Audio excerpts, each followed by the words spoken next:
ఇప్పుడంటే హీరోయిన్లకి కొంచెం ఇంపార్టెన్స్ తగ్గింది, కానీ గతంలో అలా కాదు. హీరోలకి ధీటుగా రాణించి కొన్ని లక్షల మంది అభిమానులను సంపాదించుకున్నారు. అసలు పలానా హీరో హీరోయిన్ కాంబినేషన్లో మూవీ రావడం ఆలస్యం ప్రేక్షకులు థియేటర్లకు పరుగులు పెట్టుకుంటూ వెళ్లేవాళ్ళు. అలా ప్రేక్షకుల్ని తమ నటనతో మెస్మరైజ్ చేసి థియేటర్లకు పరుగులు పెట్టించిన combo Chiranjeevi Vijayashanti. Silver screen మీద ఆ ఇద్దరి పేరుకి తిరుగులేదు. ఇప్పుడు మళ్ళీ వీళ్ళిద్దరు కలిసి నటించబోతున్నారనే చర్చలు ఫిలిం సర్కిల్లో జోరుగా వినపడుతున్నాయి. చిరు అప్కమింగ్ మూవీ విశ్వంబర షూటింగ్ దశలో ఉంది. త్రిష హీరోయిన్ గా చేస్తోంది. ఆల్రెడీ చిరు త్రిషల మధ్య కొన్ని సీన్స్ ని కూడా తెరకెక్కించారు. ఇక ఇందులో ఒక సీనియర్ హీరోయిన్ కి చోటు ఉందనే వార్తలు వస్తున్నాయి. ఆ క్యారెక్టర్ ని విజయశాంతి చేత చేయించాలని చిత్ర యూనిట్ భావిస్తోందట. కథ ప్రకారం ఆమె క్యారెక్టర్ సెకండ్ హాఫ్ లో వస్తుందట.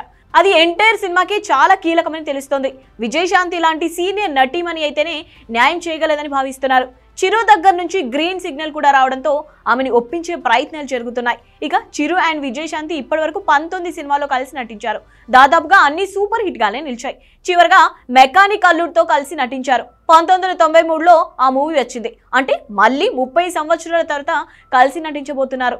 ఆ ఇద్దరు కలిసి చేసిన డాన్స్ ఒకప్పుడు తెలుగు ప్రజల్ని ఒక ఊపు ఊపింది. మరి విశ్వంబర్లో కూడా ఆ ఇద్దరు కలిసి స్టెప్పులు వేస్తారేమో చూడాలి.